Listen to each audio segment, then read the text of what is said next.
My parents forced me to become a doctor, but they didn't know I was already a millionaire artist, selling paintings under a fake name. When they saw my artwork at their hospital worth $2 million, everything changed. My name is Maya Chen, and I'm 28 years old. Right now I'm a resident at Boston General Hospital, working 80-hour weeks, saving lives, making my parents proud. But that's only half the story. The other half? I'm MC River, a millionaire artist whose paintings sell for hundreds of thousands of dollars, and nobody knows it's me. If you've ever felt like your family doesn't understand your real passion, like you're living someone else's dream instead of your own, hit that subscribe button. I promise, by the end of this story, you'll find an answer for yourself too. Let me take you back to where it all started. I was 8 years old, sitting in Mrs. Patterson's art class at Lincoln Elementary. We'd spent the entire week working on our first real paintings, not just crayon drawings, actual watercolours on canvas paper. I remember the moment I finished mine. It was a sunset over Boston Harbour, all oranges and purples bleeding into each other. Mrs. Patterson stood behind me and said, "Maya, this is exceptional. You have real talent." I was so excited I could barely sit still for the rest of the day. I held that painting like it was made of glass on the bus ride home, protecting it from getting bent or torn. When I walked through the front door of our Brookline brownstone, I ran straight to the kitchen where my parents were having coffee. "Mum, Dad, look what I made." My father, Dr. Richard Chen, head of cardiothoracic surgery at Mass General, looked up from his medical journal. He glanced at my painting for exactly 3 seconds. That's all it took. "Art doesn't pay bills, Maya. Focus on science." My mother, Dr. Patricia Liu Chen, professor of internal medicine at Harvard Medical School, didn't even look up from her laptop. In our family, we save lives, not paint pictures. I stood there in the kitchen, my arms starting to ache from holding up the painting I was so proud of. My father went back to his journal. My mother kept typing. Neither of them asked me anything about it. Not what it was supposed to be, not how long it took, not if I enjoyed making it. That night, I hid the painting under my bed. I cried so quietly, my parents couldn't hear me through the walls. I was 8 years old, and I'd just learned my first lesson. Who I was didn't matter as much as who they wanted me to be. 4 years later, when I was 12, I entered the National Youth Art Competition. I didn't tell my parents. I used my allowance to pay the entry fee and had Mrs. Patterson help me submit my piece. It was an oil painting of a girl standing in a doorway, half her body in shadow, half in light. I called it Between Worlds. 3 months later, I got the call. I'd won first place in the entire Northeast region. The prize included a solo exhibition spot at the Boston Museum of Fine Arts Youth Gallery and a $5,000 scholarship to any summer art program I wanted. I was so excited, I thought my heart would explode. This time, I told myself, this time they'll see, this time they'll understand. I waited until dinner. We were having salmon and roasted vegetables. My parents were discussing a complicated surgery case. I waited for a pause in their conversation. "Mom, Dad, I have something to tell you." My father cut another piece of salmon. "What is it, Maya?" "I entered an art competition. I won first place for the whole Northeast. There's going to be an exhibition at the Museum of Fine Arts, and they want me there for the opening. It's next Friday at 7. My mother's fork stopped halfway to her mouth. She put it down carefully.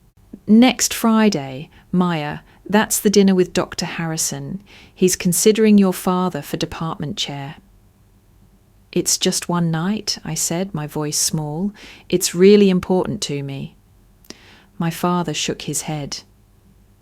We have a family obligation. Medicine comes first. You'll have plenty of time for hobbies later. But Dad, it's at the Museum of Fine Arts. The answer is no, Maya.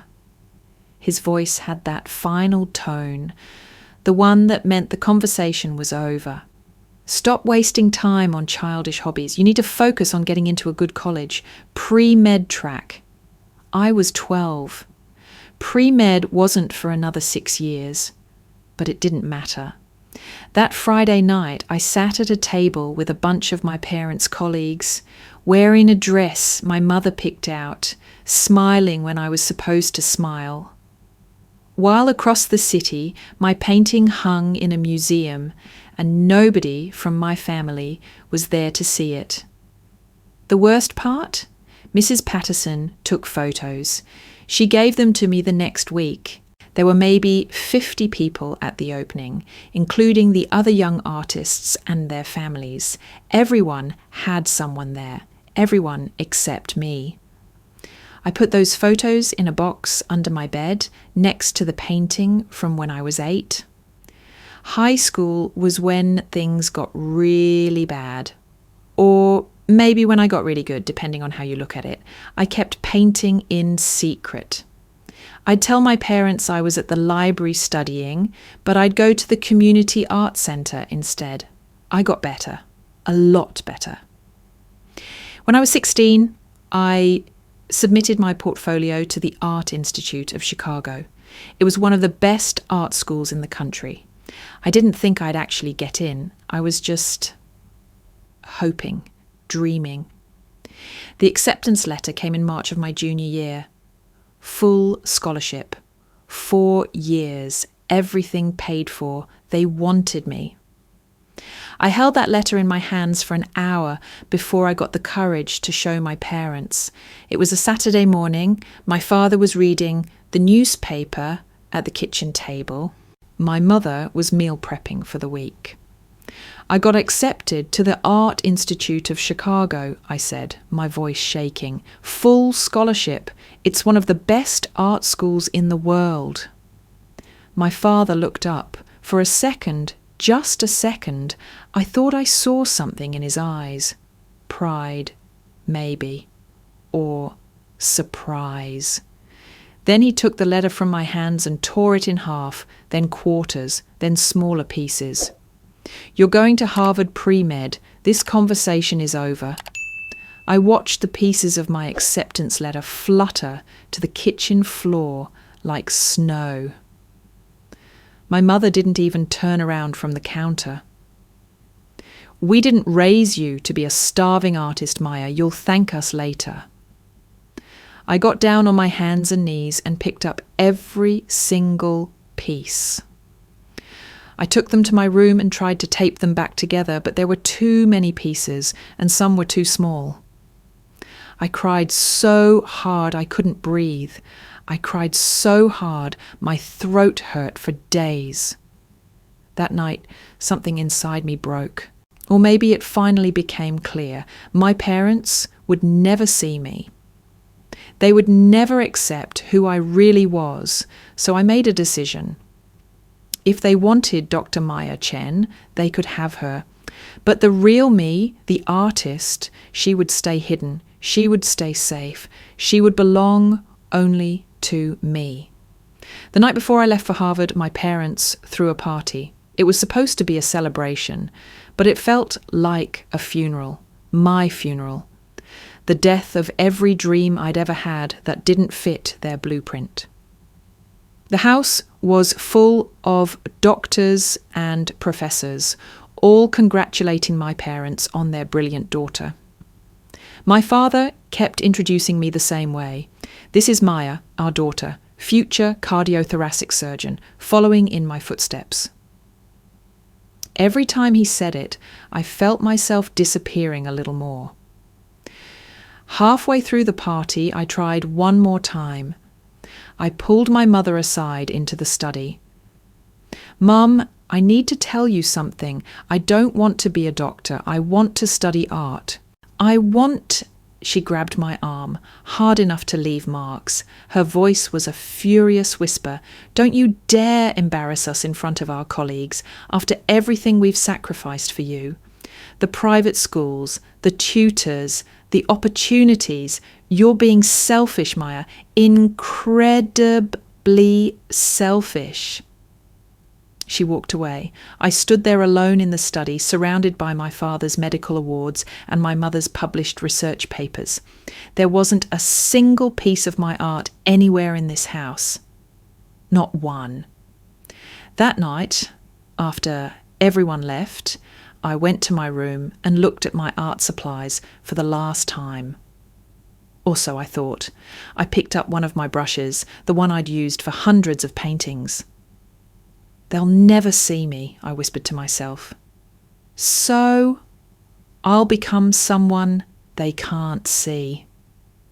That's when I decided I would go to Harvard, I would become a doctor, I would give them exactly what they wanted, but I would also keep painting in secret under a different name. And someday, maybe, I'd be successful enough that I wouldn't need their approval anymore. I just didn't know that someday would come with 3.2 million and a public unveiling that would destroy everything they thought they knew about me. 10 years later, here I am. It's 6 a.m. on a Tuesday, and my alarm is screaming at me from the nightstand. I slam it off and drag myself out of bed in my studio apartment in Cambridge. Studio apartment. That's funny, it's actually a studio in more ways than one, but I'll get to that. I pull on my scrubs, the standard issue blue ones that every resident at Boston General wears. I tie my hair back, splash water on my face, grab a protein bar and coffee. By 7 a.m, I'm doing rounds with Dr. Morrison, my attending physician, checking on post-op patients and updating charts. This is Dr. Maya Chen, responsible, dedicated, exactly who my parents always wanted me to be. Every Sunday, like clockwork, my parents video call me. "How's residency going, sweetheart?" my mother asks, though I can see her looking at something on her computer screen while she talks to me. "It's good, Mom. Challenging, but good." "We're so proud you followed our path," my father adds. "Dr. Harrison was asking about you yesterday. He's very impressed with your progress." I smile into the camera. "That's great, Dad. Tell him I said thanks." "Are you eating enough? You look tired." "Just long hours. Comes with the territory." "Good. That means you're working hard." And that's how you build a real career, Maya. Not with flights of fancy, but with dedication and discipline. I wonder if he remembers saying that exact thing to me when I was 16. Probably not. "I know, Dad. I learned from the best." We talk for 20 more minutes about hospital politics, interesting cases, medical research. They never ask me what I do in my free time. They never ask if I'm happy. They never ask anything about me as a person, only me as a doctor. When the call ends, I sit on my couch for a moment in the silence. Then I look at the clock. 9:47 p.m. Perfect. I change out of my comfortable clothes and into paint-stained jeans and an old t-shirt. I grab my bag and lock up my apartment. Then I drive 15 minutes to the South End, to a warehouse, building that's been converted into artist studios. I unlock Unit 247. This is my real home. The space is 800 square feet of exposed brick and huge windows. Canvases line every wall, some finished, some in progress. There's paint everywhere. It smells like turpentine and freedom. I'm not Dr. Maya Chen here. Here, I'm MC River. And MC River is about to finish a painting that's going to sell for $150,000. I started selling my work online 10 years ago, right after I got to Harvard. At first, it was just a way to make the pain stop.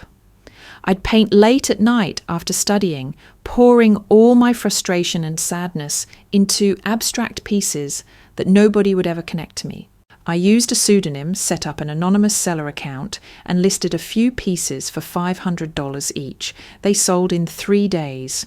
So I painted more and more. The prices went up, $1,000, then $5,000, then $20,000. Galleries started reaching out to MC River, wanting to represent my work. I said yes, but only under strict conditions.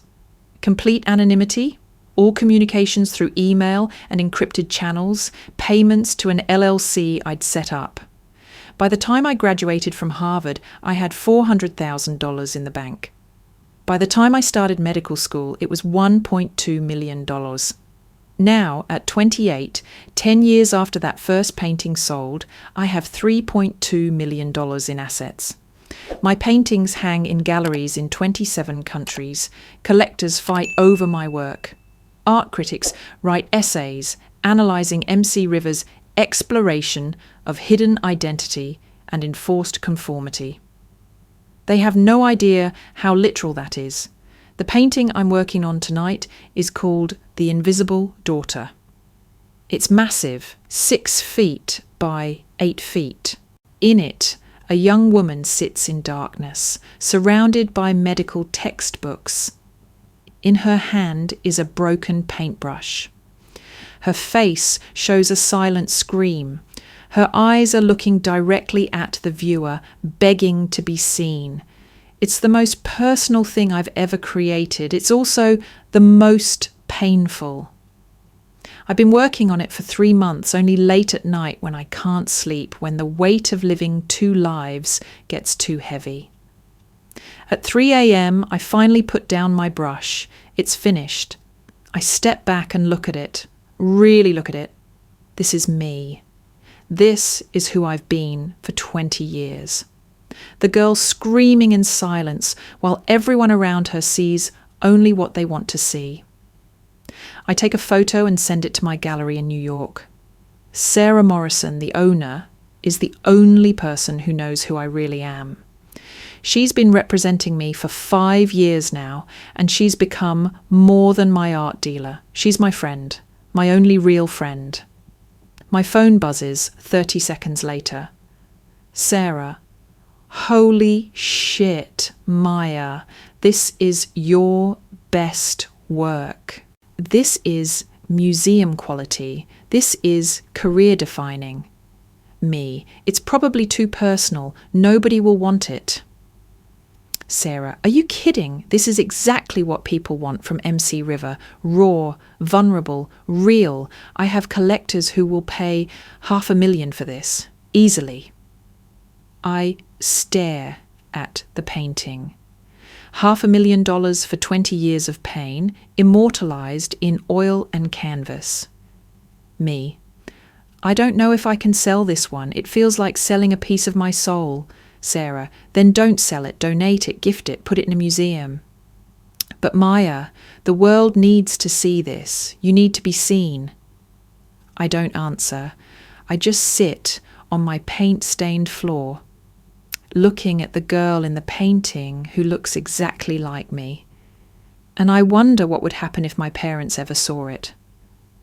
Would they recognize their daughter? Or would they just see another piece of expensive art? Thanksgiving comes like it always does, unwanted and unavoidable. I drive from Cambridge to Brookline, to the same house I grew up in, the one with no evidence I ever existed as anything other than their perfect doctor-daughter. My mother has outdone herself.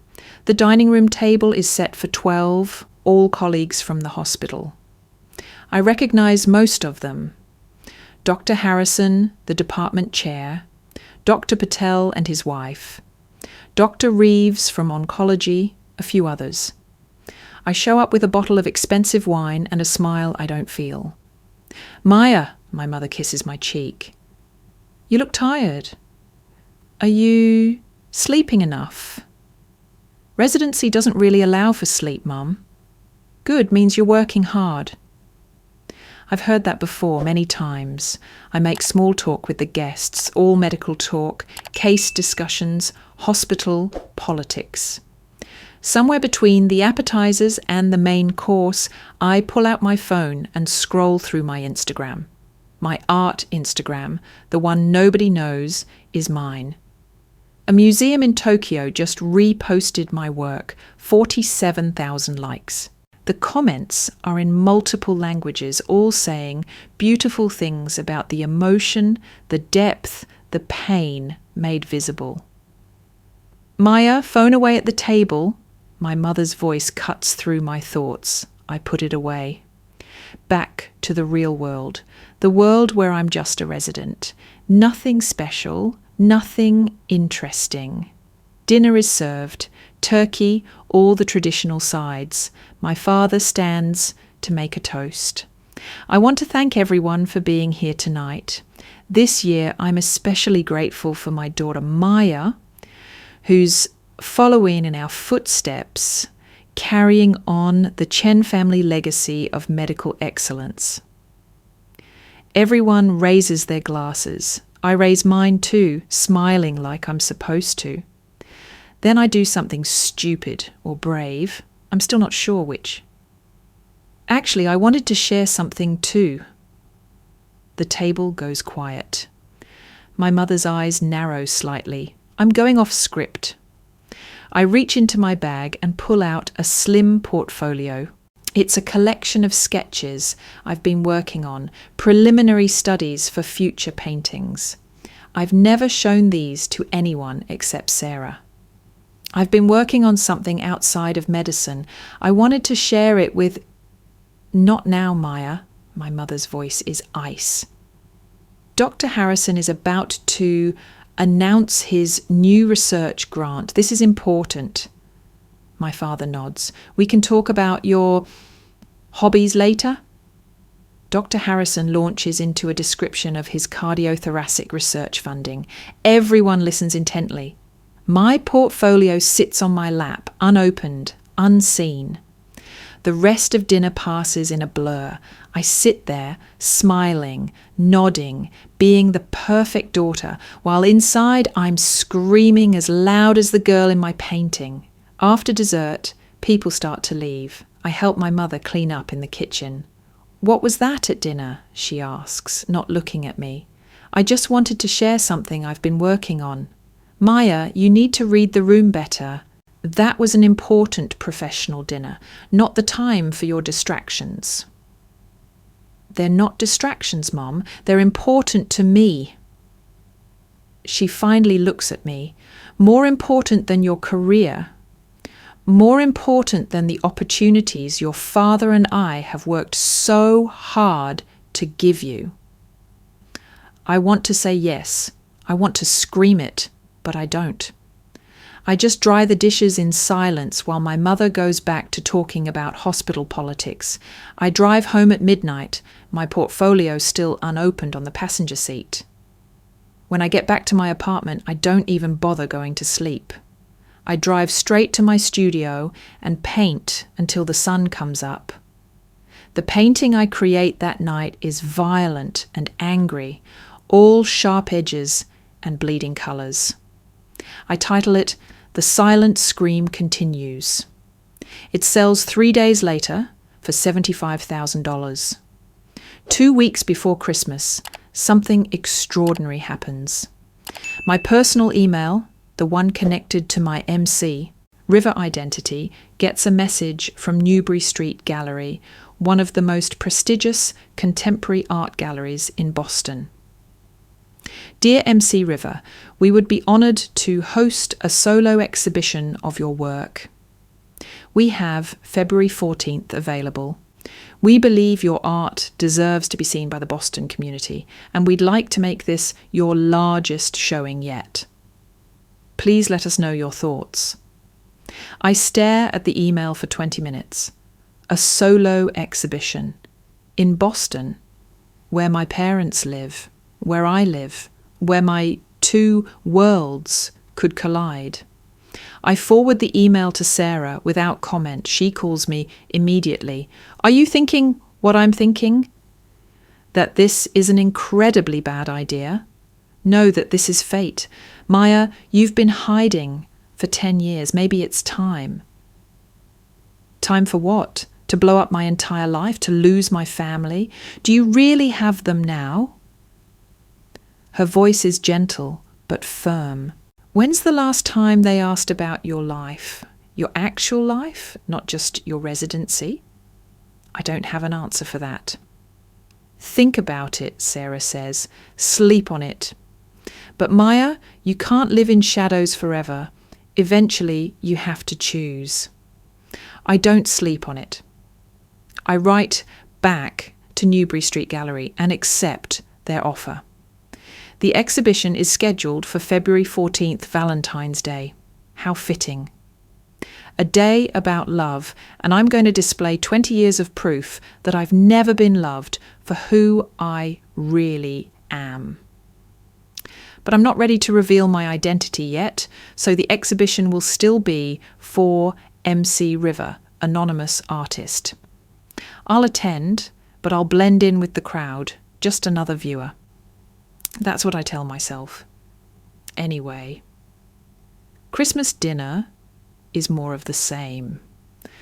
My parents, their colleagues, medical talk, complete disregard for anything I might want to share. But this time I try something different. When there's a lull in conversation, I say, I got invited to an art exhibition on Valentine's Day at Newbury Street Gallery. It's supposed to be really good. My mother puts down her fork. Valentine's Day? Maya, we have the hospital's annual charity gala that night. I know, but this is really important. The gala is important, my father interrupts. The board will be there. It's essential for networking. You need to prioritize your career. I am prioritizing. Medicine is your career, Maya. My mother's voice is final. Art is a hobby. You need to understand the difference. I nod. I smile. I agree, but inside I make a decision. I'm going to that exhibition, and they're going to that gala, and maybe, just maybe, I'll finally accept that we're never going to see the world the same way. On my 28th birthday, my parents throw a party. They don't ask me what I want. They never do. They just plan it, invite their friends, and tell me when to show up. The cake says, "To our doctor daughter," in blue frosting. Not to our daughter. Not "Happy birthday, Maya." To our doctor daughter, like that's all I am, all I'll ever be. When it's time to blow out the candles, everyone gathers around singing. I close my eyes and make a wish. I wish they could see me. I blow out the candles. Everyone claps. The party continues. Nobody asks what I wished for. Nobody asks what I wanted for my birthday. Nobody asks me anything. That night I go to my studio at 11 p.m. and I paint like I'm possessed. The painting that emerges is the one I'll eventually call The Invisible Daughter. The one that will change everything, but I don't know that yet. All I know is that I'm 28 years old. I'm a millionaire. I'm a talented artist. I'm saving lives as a doctor. And I've never felt more invisible in my entire life. 2 days after my birthday, something happens that makes everything click into place. I'm doing a late shift at the hospital when I pass by my father's office. The door is slightly open and I hear voices. My parents are both there, talking to someone. I stop. I shouldn't eavesdrop, but I do. We're very proud of Maya, my mother is saying. She's exceeded all our expectations. You must be relieved she moved past that art phase, someone responds. It sounds like Dr. Harrison. My father laughs. It's not a kind laugh. That was never going to happen. We made sure of it. destroyed that acceptance letter from art school before she could even think about it seriously. Smart, Dr. Harrison says. Young kids don't know what's good for them. Exactly, my mother agrees. She wanted to throw away her potential on painting. Can you imagine? We stopped that disaster before it started. Thank God, my father says. Our daughter is a doctor, that's what matters, not some artistic fantasy. I stand outside that door for a long time after they finish talking. Long enough that my shift supervisor finds me and asks if I'm okay. I'm fine, I tell her, just tired. But I'm not fine, I'm done. That night I email Sarah Morrison. I'm ready to reveal my identity. Tell me what I need to do. She responds in 3 minutes. Are you sure? Completely. Then let's make it spectacular. 6 weeks before the Newbury Street Gallery exhibition, I get an email from Sarah that changes everything. Maya, you need to call me, now. I call her from my studio at midnight. What's wrong? Nothing's wrong. Everything's right. Spectacularly, perfectly, unbelievably right. She's talking fast, the way she does when she's excited. I just got off the phone with Marcus Webb. The Marcus Webb? Chief curator at the Boston Museum of Fine Arts? That's the one. He's been following MC Rivers' work for 3 years. He wants to do a full retrospective exhibition at the museum. Spring 2025. But here's the catch. He wants you to reveal your identity as part of it. He says the anonymity has been brilliant marketing, but to do a museum show, the art world needs to know who you are. My heart is pounding so hard I can barely breathe. A museum retrospective? Maya, do you understand what this means? This is career defining. This is legacy making. Museum retrospectives are for established artists with decades of work. You're 28 and you're getting offered one. When does he want to meet? Tomorrow. He's coming to my gallery in New York. Can you get here? I look at my calendar. I have a shift at the hospital. A shift I can't miss without a valid excuse. I'll be there. I call in sick for the first time in my entire residency. Then I drive 4 hours to New York. Marcus Webb is exactly what you'd expect a museum curator to look like. Late 50s, grey hair, expensive suit, kind eyes behind wire-rimmed glasses. He's standing in Sarah's gallery when I arrive, looking at 3 of my paintings she has on display. MC River, I presume? He extends his hand. I shake it. My hand is trembling. Maya Chen. MC River is just my pen name, or I guess my brush name. He smiles. I've been studying your work for years. The emotional depth, the technical skill, the way you capture the pain of being unseen. It's extraordinary. In my 30 years in the art world, I've rarely encountered an artist who can convey invisibility so powerfully. Thank you. I want to do a retrospective. Every major piece you've created over the past 10 years will need at least 50 paintings. The exhibition will run for 6 months. We'll publish a catalogue. There will be international press coverage. But here's what I need from you. He looks at me seriously. You need to reveal your identity. The art world is ready for MC River to have a face, a story. Who are you? Why the anonymity? What's the narrative behind the pain in these paintings? I look at Sarah. She nods encouragingly. Can I ask you something first? I say to Marcus. Why does my identity matter? Shouldn't the art speak for itself? Ideally, yes, Marcus admits. But we live in a world of stories. People connect with art more deeply when they understand the artist's journey. Your anonymity has been brilliant. It's made you mysterious and desirable. But to elevate from successful gallery artist to museum-level cultural figure, we need the full story. What if the story is complicated? The best stories always are. I take a deep breath. I'm a medical resident at Boston General Hospital. My parents are both doctors. They've never known about my art career. They think I gave up painting when I was 16. They don't know I'm MC River. They don't know I'm a millionaire from selling art. They don't know any of it.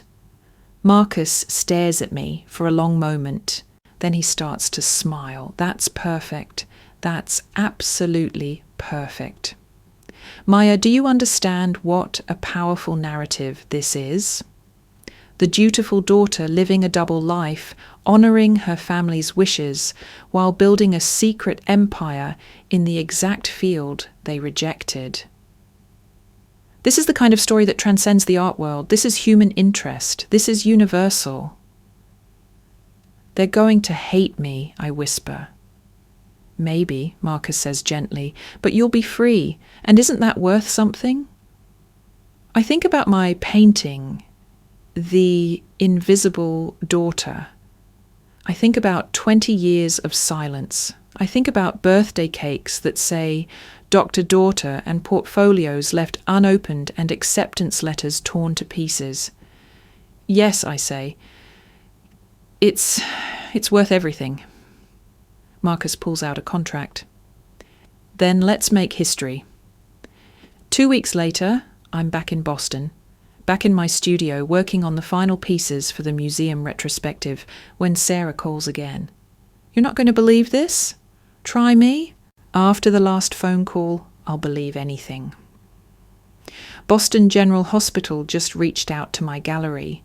They're looking for artwork for their new wing, high-profile pieces from contemporary artists. Their budget is substantial, and they specifically asked if MC River has any available works. My blood runs cold. What? Your parents' hospital wants to buy your art. They have no idea it's you. I sit down on my studio floor. This can't be happening. Oh, it gets better. I checked their committee roster. Guess who's on the selection committee? No. Yes. Dr. Richard Chen and Dr. Patricia Liu Chen. Your parents are going to choose which of your paintings to display at their hospital. I start laughing. I can't help it. It's too absurd, too perfect, too cosmically ironic. What did you tell them? I told them MC River would be honoured to be considered. I sent them your portfolio. They're making their decision next week. Sarah, this is insane. I know, but Maya, think about it. This could be how you reveal yourself. Not in some sterile museum announcement, but in a moment of pure, undeniable truth. They'll choose your painting, they'll display it, they'll probably give some speech about the artist's vision. And then they'll find out the artist is their daughter, the one they've been dismissing for 20 years. That's cruel. Is it, or is it justice? I look at my paintings, all these pieces of my soul hanging on the walls of my secret studio. Each one is a moment of pain, of hiding, of being invisible. Show them The Invisible Daughter, I say suddenly. Maya, that's your most personal work. Are you sure? I'm sure. I want them to see it. I want them to praise it. I want them to understand the pain they caused before they know they caused it. You're braver than you think, Sarah says softly, or more desperate. I can't tell the difference anymore. The next week, Sarah calls with the news. They chose The Invisible Daughter. They're buying it for $2 million. They want to display it in the main atrium of the new wing. $3.2 million, my painting of a girl silently screaming, surrounded by medical textbooks, broken paintbrush in hand. The painting that is literally about them, about what they did to me, and they chose it. When's the unveiling? February 14th, evening gala, black tie event. The same night as my Newbury Street Gallery exhibition. Sarah, I know. The universe has a sense of humour. Or maybe it's fate. Either way, you have a choice to make. Which event do you go to? But there's a third option, one that's been forming in my mind since this all started. What if I go to both? What if I'm at the hospital gala when they unveil my painting? What if I'm there when Marcus announces my identity to the art world and the news reaches the hospital in real time? That's theatrical and risky. I've been playing it safe for 28 years. Maybe it's time to take a risk. Sarah is quiet for a moment. Then she says, "Okay, let's do it. Let's plan this perfectly. Your parents think you're Dr. Maya Chen, quiet resident with no life outside medicine. We'll let them keep thinking that right up until the moment their entire world flips. One condition, I say. I want to write an artist statement, something that goes in the museum catalogue and gets released the same night, something that explains everything. Write it. I'll make sure it goes everywhere. Press releases, social media, the museum website, everything. When you're ready to be seen, Maya, the whole world is going to see you." That night, I sit at my laptop in my studio and I write. For 10 years, I painted under a fake name because my real name was never good enough. I became who they wanted while hiding who I was. I'm MC River, I'm Dr. Maya Chen, I'm both, I'm neither, I'm finally free. This exhibition is my reclamation. Every painting in this retrospective represents a moment I was told to be smaller, quieter, different. Every brushstroke is an act of defiance. Every colour is a refusal to disappear. To everyone who's been told their passion doesn't matter, that their dreams are worthless, that they should be someone else to make others comfortable, I see you. Because I've been you, and I'm here to tell you that your authentic self is not a phase, not a hobby, not something to outgrow. It's who you are, and you deserve to be seen. I read it 3 times, then I send it to Sarah. She responds immediately. This is going to change lives, including yours. Are you ready? I look around my studio at 10 years of secret work, at $3.2 million worth of hidden dreams. I look at The Invisible Daughter, the painting my parents chose, the one that will hang in their hospital, the one that will force them to finally see me. I'm ready. February 14th arrives like a storm I've been watching build on the horizon for weeks. I wake up at 5 a.m, too anxious to sleep. Today is the day everything changes. Today is the day I stop being invisible. I have 2 events tonight. At 7 p.m, my parents will unveil The Invisible Daughter at Boston General Hospital's gala. At 7:30 p.m, Marcus Webb will announce my identity at the museum's press conference. I've timed it perfectly. I'll be at the hospital when my world splits open. I spend the morning at the hospital doing my regular rounds, acting like today is just another day. My father passes me in the hallway around 10 a.m. Big night tonight, Maya. Make sure you're there by 6:30. Black tie. Your mother and I are giving the opening remarks. I'll be there, Dad. He nods and keeps walking, already pulling out his phone to check emails. No, how are you? No, are you excited? Just logistics. At 4 p.m, I leave the hospital and go back to my apartment. I shower and put on a simple black dress, elegant but understated. I want to blend in with the crowd tonight. I want to watch everything unfold from the shadows.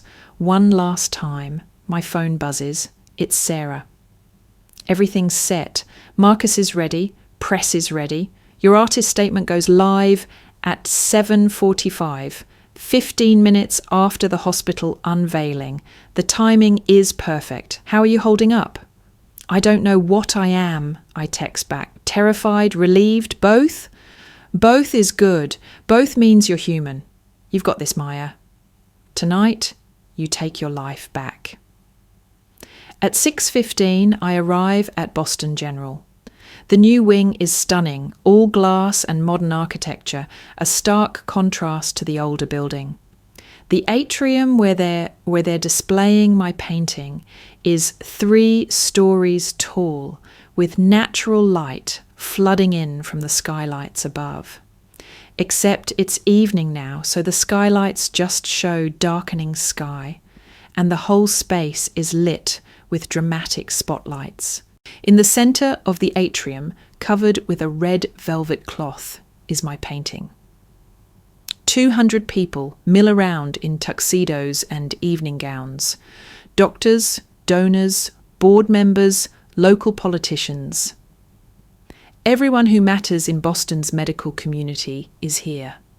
I grab a glass of champagne from a passing waiter and find a spot in the back row of chairs set up for the ceremony. I'm early enough that I can choose where I sit. I pick the last row, far right corner. I want to see everything without being seen. More people arrive. I recognise most of them. Dr. Harrison, who my father desperately wants to impress. Dr. Patel and his wife, the entire board of directors. Local news cameras setting up in the back. At 6:55, my mother takes the microphone. She looks elegant in a navy gown, her hair perfectly styled. She's in her element here, the accomplished professor, the respected physician. Good evening, everyone. Welcome to the unveiling of Boston General's art initiative. For too long, hospitals have been sterile, cold places. We want to change that. We want our patients and staff to be surrounded by beauty, by meaning, by art that reminds us why we do this work. Applause. She smiles and continues. Tonight, we're honoured to unveil a masterpiece by one of the most mysterious and talented artists of our generation. MC River has captivated the art world for a decade with paintings that explore themes of identity, invisibility, and the pain of being unseen. I almost laugh at the irony. She has no idea she's describing her own daughter. This particular piece, The Invisible Daughter, spoke to every member of our selection committee.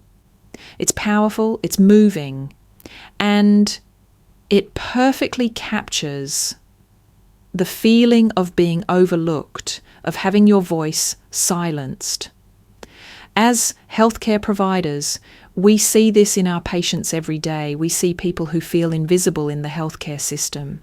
This painting will remind us to truly see every person who walks through our doors. The irony is suffocating. My mother is giving a speech about seeing the invisible while standing 10 feet away from the daughter she's never truly seen in 28 years. My father takes the microphone next. I want to add a personal note. When we first saw this painting, it moved me in a way art rarely does. The subject, a young woman surrounded by medical textbooks, holding a broken paintbrush, it spoke to the sacrifices we all make in this profession, the things we give up to save lives, the parts of ourselves we set aside for the greater good. He's so close to understanding, and yet so far. MC River's identity remains a mystery, but their talent is undeniable. This $2 million painting is now the centerpiece of our new wing, and we couldn't be prouder. So without further ado, let's unveil this extraordinary work of art. My heart is hammering so hard I can hear it in my ears. 4 hospital staff members step forward and grasp the corners of the red velvet cloth. 3, 2, 1, they pull. The cloth falls away, and there it is, my painting, 6 feet by 8 feet, of my pain, my anger, my silent scream made visible. The dramatic lighting makes it even more powerful than I remembered. The girl in the painting, me, stares out at the crowd with eyes that beg to be seen. The crowd gasps. Then they start applauding. I watch my parents' faces. They're smiling, nodding, accepting congratulations from the people around them. They think this is a triumph. They think they've acquired a meaningful piece of art. They have no idea they're looking at their daughter's autobiography. A board member approaches my parents. I'm close enough to hear. Richard, Patricia, this is extraordinary. The emotion in this piece. The artist must have experienced profound loss to create something this raw. My father nods seriously. That's what we thought. There's real pain here, real understanding of what it means to be unseen. My mother adds, I wonder what inspired it. What kind of life experiences would lead someone to create this? I want to stand up and scream. I want to run to the front of the room and shout, it's me! I created it! I'm the invisible daughter! Look at me! But I don't.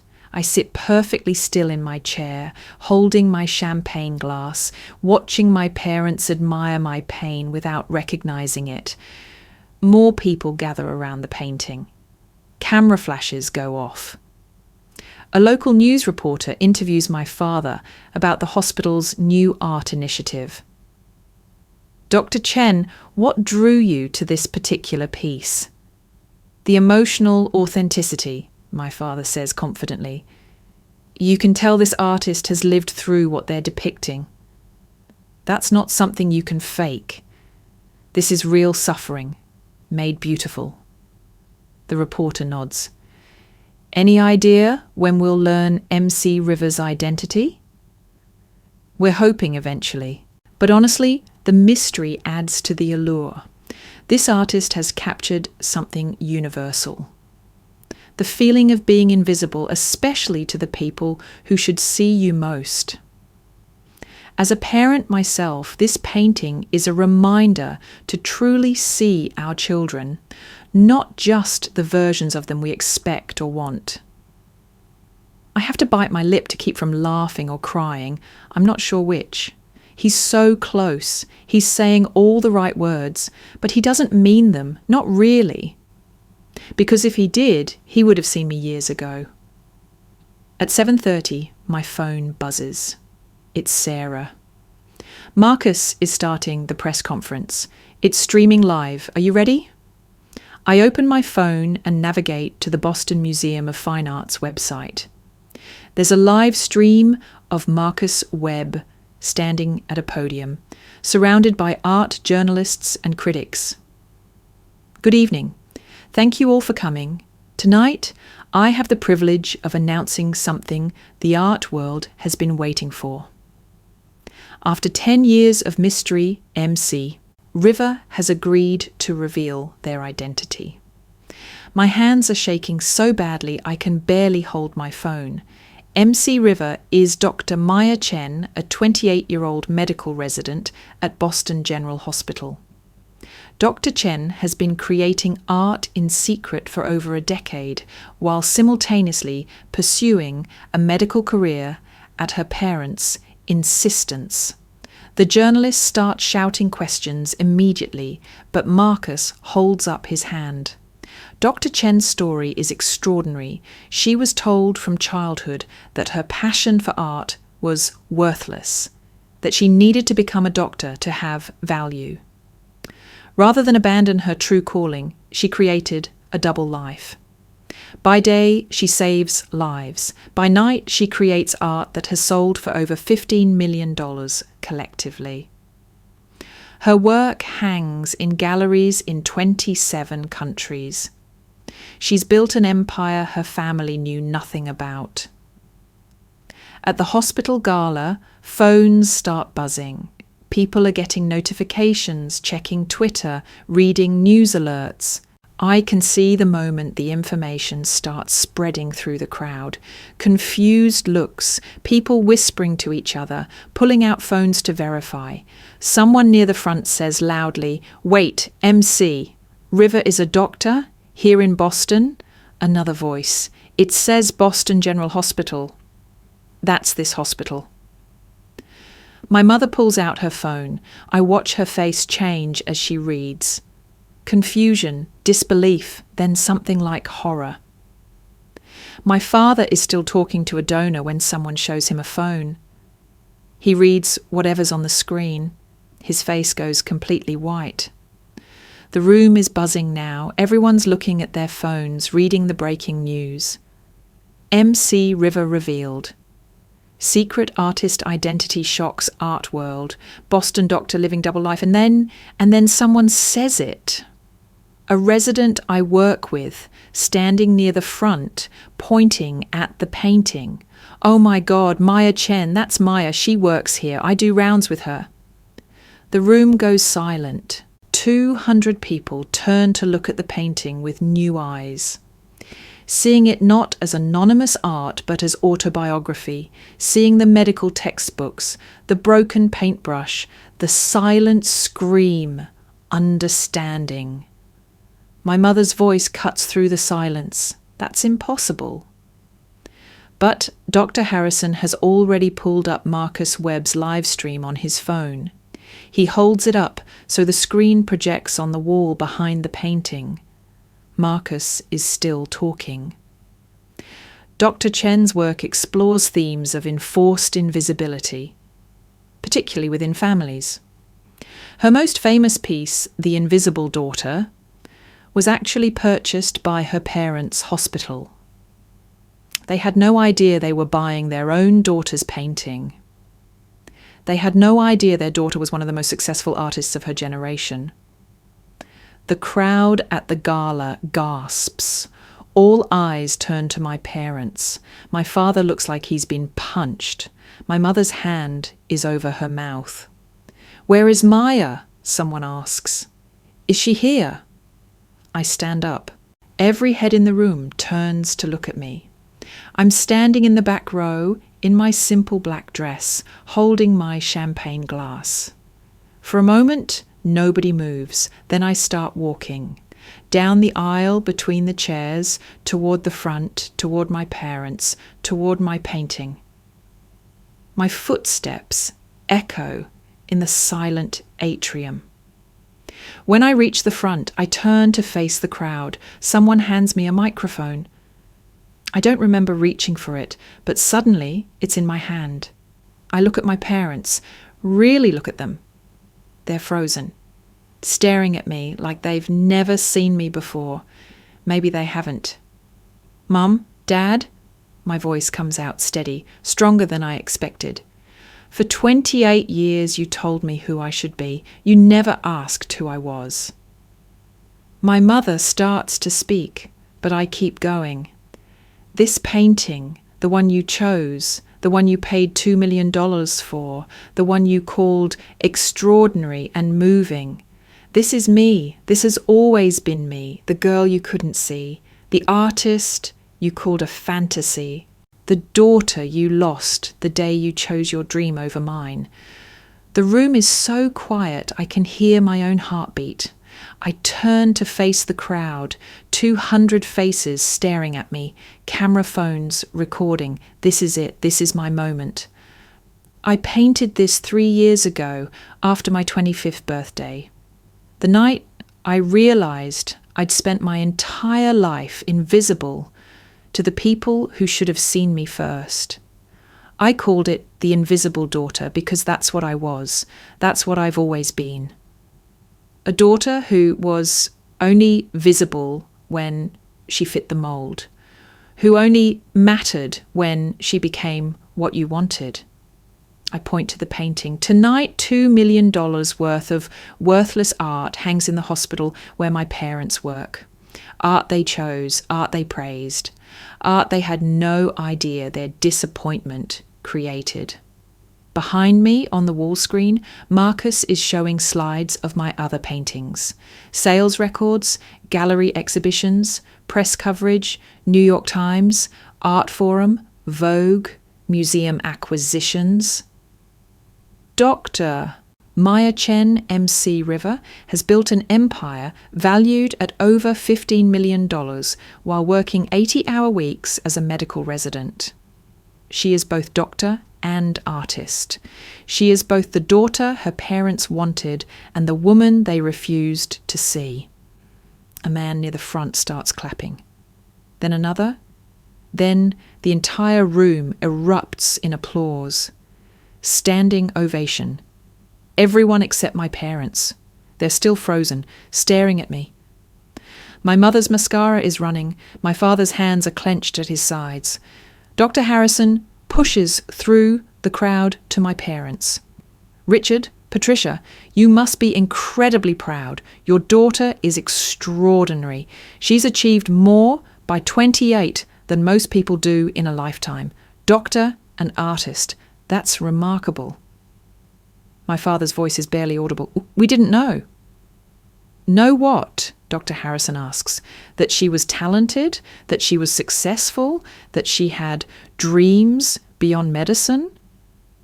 My mother finds her voice. She never told us. I step closer to them, close enough that only they can hear me over the applause. I tried. For 20 years, I tried. You never listened. The CEO of the hospital steps forward, clearly trying to manage the situation. Dr. Chen, this is quite a revelation. Perhaps we should take this somewhere private? I finish. Why? So my parents can be embarrassed in peace?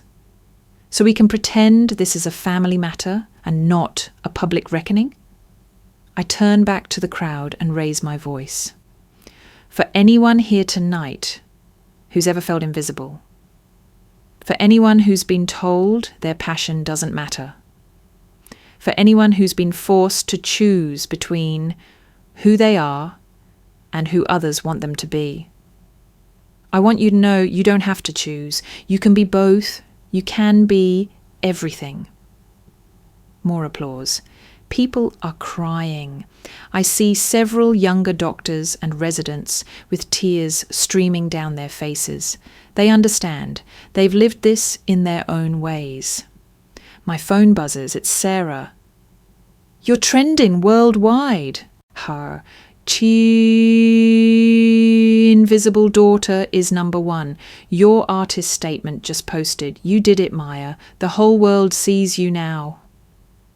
I look at my parents one more time. My mother is crying openly now. My father looks lost, confused, like the ground has shifted under his feet.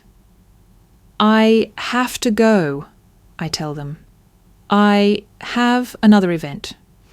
My museum retrospective opens tonight. You're welcome to come, but I'm not going to wait for you anymore. I'm done waiting to be seen. I hand the microphone back and walk toward the exit. People try to stop me, to congratulate me, to ask questions. I smile and keep walking. I have to get to the museum. But more importantly, I have to get away from here, away from them. I make it to my car before the tears come. I sit in the parking lot and cry for 10 minutes straight. Not sad tears, not angry tears, relief tears, freedom tears. I can finally breathe tears. Then I drive to the museum. The next morning, I wake up in my apartment to 847 missed calls and text messages. I ignore all of them except one from Sarah. You're everywhere, every major news outlet. 60 Minutes wants an interview. Ellen wants you on the show. The story is going viral. You're not just an artist anymore, Maya. You're a movement. I make coffee and sit on my couch in my pajamas, scrolling through social media. Invisible Daughter is still trending. People are sharing their own stories of being forced into careers they didn't want, of hiding their passions, of being invisible to their families. At 9 a.m, there's a knock on my door. My heart sinks. I know who it is before I open it. My parents stand in the hallway, looking smaller than I've ever seen them. My mother's eyes are red and swollen. My father looks like he hasn't slept. Maya, we need to talk, my mother says. I don't move. Say what you need to say from there. Can we please come in? My father asks. No, you can talk to me here or not at all. My mother's face crumples. Maya, please, don't do this. Don't do what? Set boundaries, protect myself, choose my own life. My father steps forward. Last night we were shocked. We had no idea you were still pursuing art.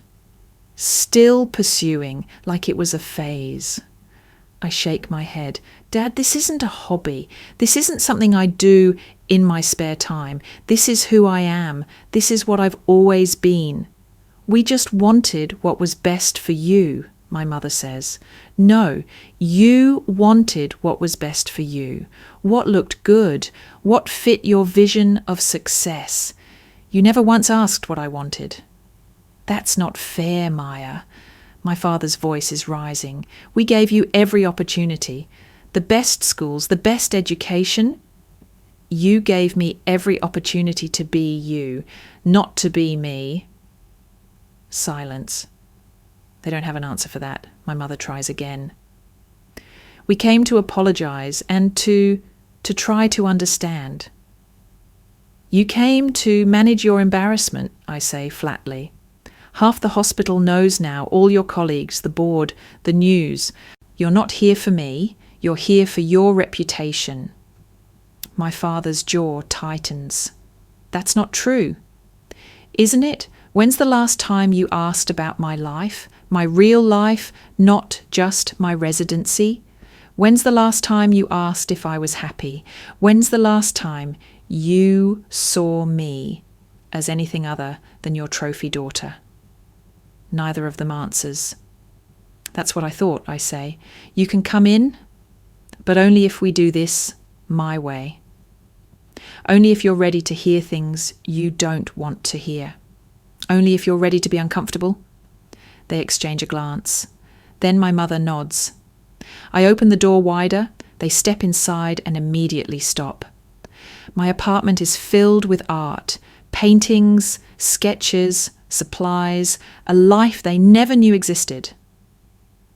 Sit, I tell them, gesturing to the couch. They sit, looking around like they've entered a stranger's home. In a way they have. They've never been here.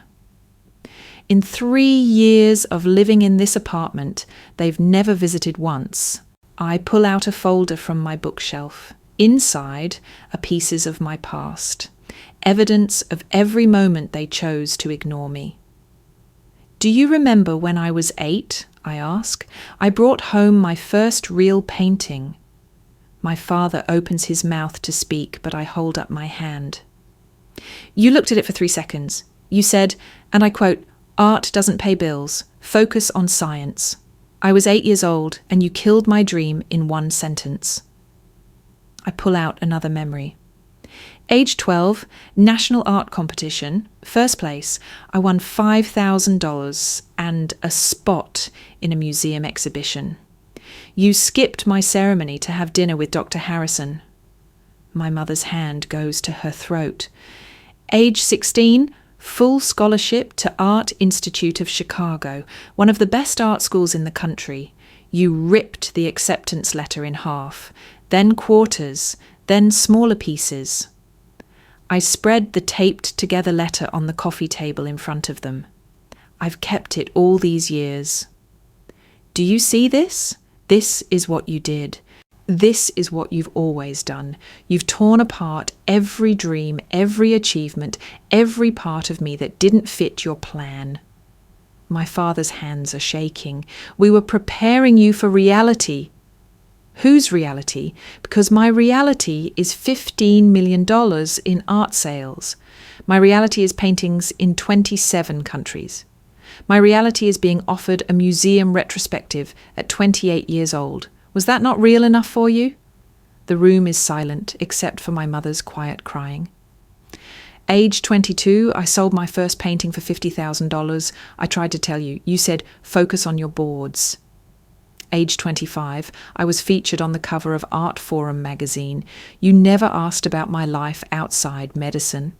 Age 27, a gallery in Tokyo acquired 5 of my paintings for their permanent collection. You didn't even know I painted. I sit down across from them. For 20 years you talked at me, not to me. You saw future Dr. Chen, not Maya. You saw your legacy, not your daughter. My mother finally speaks through her tears. Maya, we love you. We always have. We just wanted the best for you.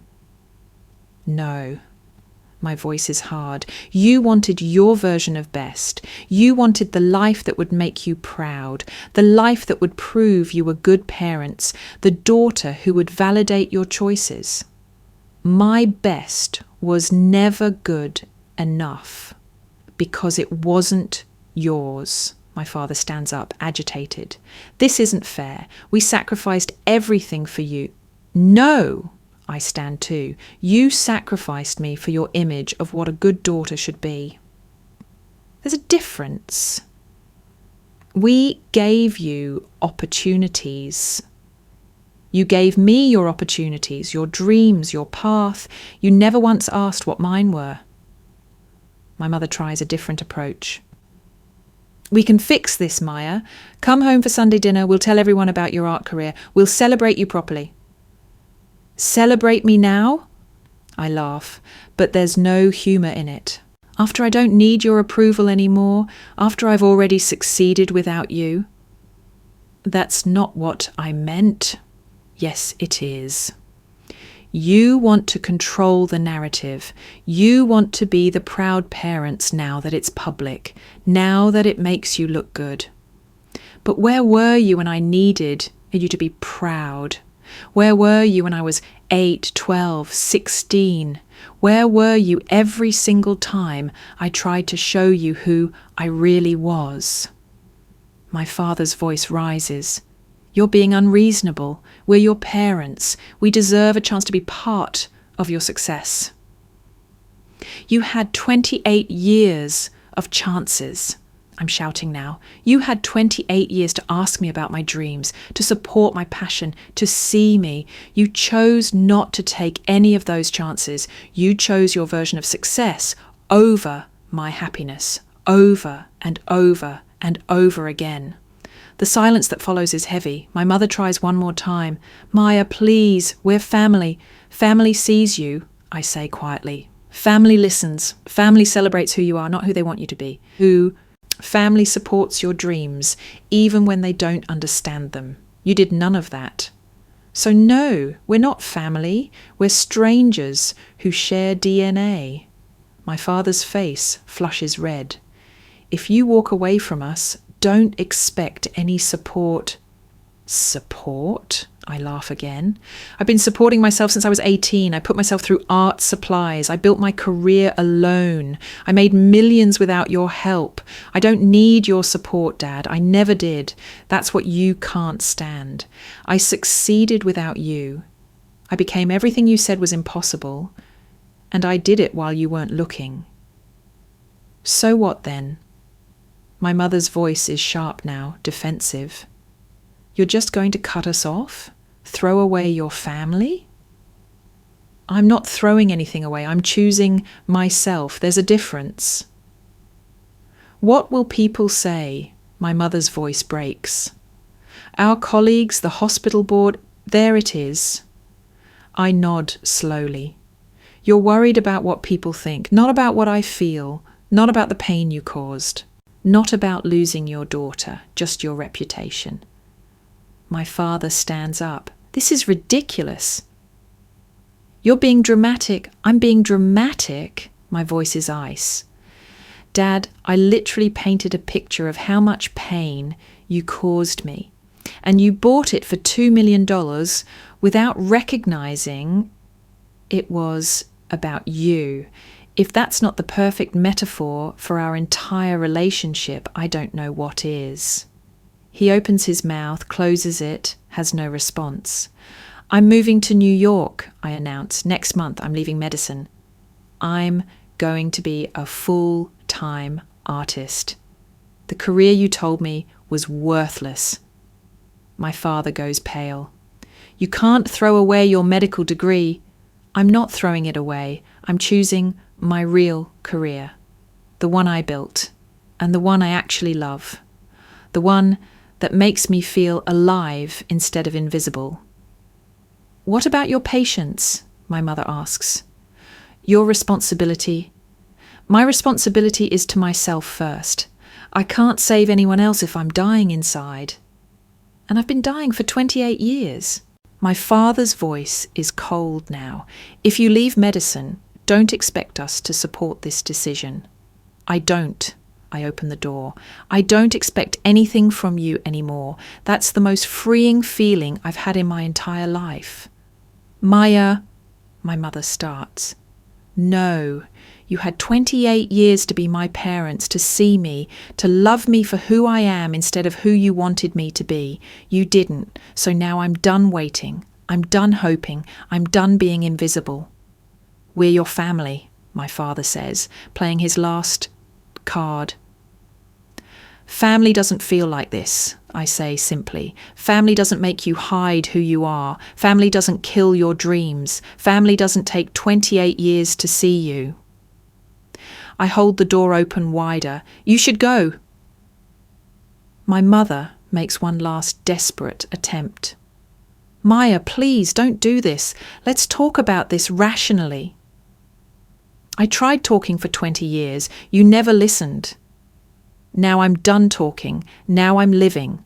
They walk to the door slowly, like they're waiting for me to change my mind. I don't.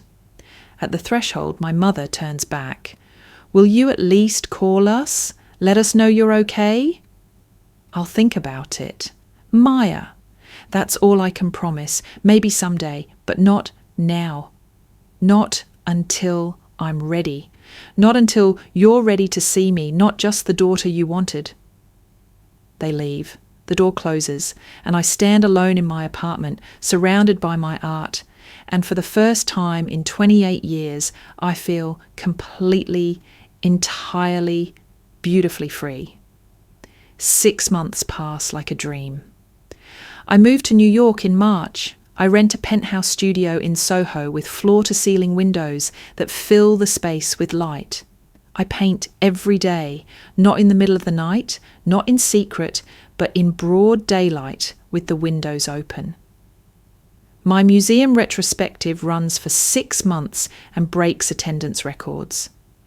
Over 200,000 people come to see my work.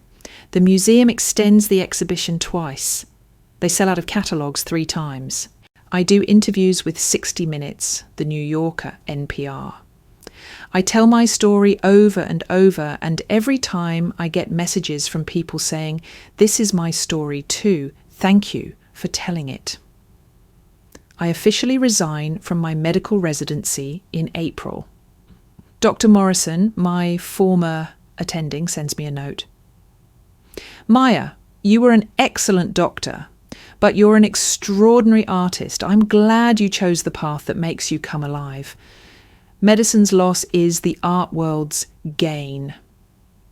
I haven't spoken to my parents. They've tried calling, texting, emailing. My mother sent a letter that I haven't opened. My father showed up at my New York studio once, but I didn't answer the door. I'm not ready. Maybe I'll never be ready, and I'm learning that's okay. Tonight is the opening of my new exhibition at the Guggenheim. It's called Reclamation, and it features 47 paintings from the past decade, all displayed under my real name for the first time. The gallery is packed. 500 people, collectors, critics, other artists, celebrities, press, people I never imagined would care about my work. I'm standing in front of the invisible daughter when a reporter approaches. Dr. Chen, do you regret the years you hid your identity? I think about this carefully. I don't regret protecting myself. I regret that I had to. But those years taught me something important. You can't wait for other people to see you. You have to see yourself first. You have to choose yourself first. Your parents haven't commented publicly on any of this. Have you spoken to them? No. And I don't plan to. At least not yet. Some doors close so new ones can open. I'm walking through the new doors now. The reporter nods and moves on. I stand alone looking at my painting, the one that started everything. A young woman approaches me, maybe 22, with tears in her eyes. Dr. Chen, I just wanted to thank you. I'm in law school because my parents wanted it, but I paint. In secret, like you did. Your story made me realize I don't have to choose. I can be both, or I can just choose myself. I take her hand. What's your name? Emma. Emma, listen to me. Your dreams are not negotiable. They're not a hobby. They're not something to pursue if you have time. They're who you are. Don't wait 28 years to be seen. See yourself now. She nods, crying harder, and hugs me. Thank you. Thank you so much. She's not the only one. All night, people approach me with similar stories. Parents who forced them into careers they hate. Families who dismiss their passions. Dreams they've been hiding for years. Each one tells me, your story saved me. And each time I think, your story saved me too. Because now, I know I'm not alone. At the end of the night, Sarah and I stand together looking at the guest book where people have been leaving messages. She flips through the pages, reading some aloud. Thank you for showing us it's okay to choose ourselves. I'm calling my parents tonight to tell them who I really am. Your story gave me the courage to quit my job and start my own business. I showed my parents this exhibition. For the first time, they understood. Then Sarah stops. Her finger is on the last entry of the night. Fresh ink. Maya, look at this. I lean over to read it. To the daughter who never gave up, from a mother who finally understands. Can we talk? Mum. My breath catches. I stare at the signature, my mother's handwriting, and the same handwriting that signed all my report cards, all my medical school applications. She was here, I whisper. Must have been, Sarah says. This was just written. The ink is still wet. She saw the exhibition. All of it, probably. Every painting, every story, 20 years of pain made visible. I don't know what to feel. Anger, hope, fear, all of it. What are you going to do? Sarah asks gently. I trace my finger over my mother's signature, careful not to smudge it. I don't know yet, but for the first time it's my choice, my timeline, my terms. That's growth, Sarah says. I close the guest book carefully. Maybe, or maybe it's just survival. I've learned the difference. We walk out of the Guggenheim together into the New York night. The city is alive around us. Millions of people living their own stories, fighting their own battles to be seen. My phone buzzes, a text from an unknown number. I'm in the coffee shop across the street. If you want to talk, I'll be here. No pressure. Your choice. Mum. I look across the street. Through the window of a 24-hour cafe, I see my mother sitting alone at a table, looking small and nervous and nothing like the confident doctor I've known my whole life. Is that her? Sarah asks. Yeah. Are you going to go? I watch my mother through the window. She's staring at her coffee cup, not touching it, waiting, not assuming, not demanding, just waiting. It's more respect than she's ever shown me before. I don't know, I admit. Part of me wants to. Part of me wants to walk away and never look back. Both parts are valid, Sarah says. There's no right answer here, Maya, just your answer. I stand on the sidewalk for a long moment looking at my mother through the glass, a stranger I've known my whole life. A woman who broke me, who's maybe, possibly, finally ready to see the pieces. You know what? I say finally. I'm going to go home, to my studio, to my space, where I can think clearly without her presence demanding a response. You're sure? I'm sure. She's waited 6 months to reach out. She can wait a little longer. I'm done living on anyone else's timeline. We start walking. Behind us, through the coffee shop window, my mother sits alone, still waiting. Maybe I'll call her tomorrow, maybe next week, maybe never. But for the first time in my entire life, that decision is mine. 3 weeks later, I'm in my studio, working on a new painting. It's different from anything I've done before. Lighter, more hopeful, a girl standing in sunlight, surrounded by her art, finally free. I'm calling it The Seen Daughter. My phone rings. My mother. She's called every day for 3 weeks. I haven't answered.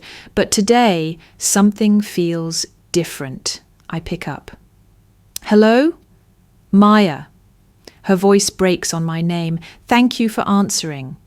Silence. I wait. I'm done doing the work for her. I saw your exhibition, she continues. All of it. I stood in front of every single painting and I saw you, really saw you for the first time, maybe ever. More silence. I'm not going to make this easy. I saw the birthday nobody asked about. I saw the acceptance letter torn. I saw 20 years of silence. Maya. I saw my entire failure as a mother displayed on those walls, and I couldn't breathe. Good, I say simply. Maybe now you understand how I've felt my whole life. I do. God, Maya, I do, and I'm so sorry. I'm so deeply, terribly sorry. Are you sorry you did it? Or are you sorry you got caught? Are you sorry you hurt me? Or are you sorry everyone now knows you hurt me? The question hangs in the air. Both, she admits finally. At first it was both. I was embarrassed. Ashamed that the whole world could see what a terrible mother I'd been. But at the exhibition, standing in front of your paintings, seeing your pain. Maya, I was sorry for you, for what I took from you, for the daughter I never let myself know. It's the most honest thing she's ever said to me. I don't forgive you, I tell her. Not yet. Maybe not ever. I'm still deciding. I understand. But I'll listen. If you want to talk, really talk, not just apologize to make yourself feel better, I'll listen. But it has to be real, Mom. It has to be honest. No more pretending. No more protecting your image. Just truth. Just truth, she repeats. I can do that. I want to do that. Then we'll talk, but slowly, on my terms, when I'm ready. Thank you, Maya. Thank you for even considering. Don't thank me yet. You don't know if I'll ever be ready. I know, but I'll wait, however long it takes. We hang up. I stand at my window, looking out at the New York skyline. At this life I built with my own hands, this freedom I claimed for myself. The painting of the seen daughter is almost finished. The girl in it looks happy, free, whole. I pick up my brush and add one final detail. In the background, barely visible, a door. It's not open or closed, it's just there. A possibility, a choice not yet made. I step back and look at it. It's perfect. It's honest. It's me. For anyone who's ever felt invisible in your own family, like who you really are doesn't matter to the people who should love you most, I want you to know something. You're not alone. Your story isn't over. And being seen doesn't always mean being understood by the people you want it from most. Sometimes it means being seen by yourself. Sometimes it means choosing yourself even when it costs you everything. Sometimes walking away from those who refuse to look is not giving up. It's growing up. And sometimes, maybe if you're incredibly lucky and incredibly brave, those doors you closed might crack open again, just a little, just enough to let in new light. But even if they don't, you'll be okay, because you've already learned the most important thing: how to see yourself when no one else will. The world is waiting to see you, and you are worth seeing. All of you, every hidden part, every secret dream, every piece they told you to bury. You are worth seeing,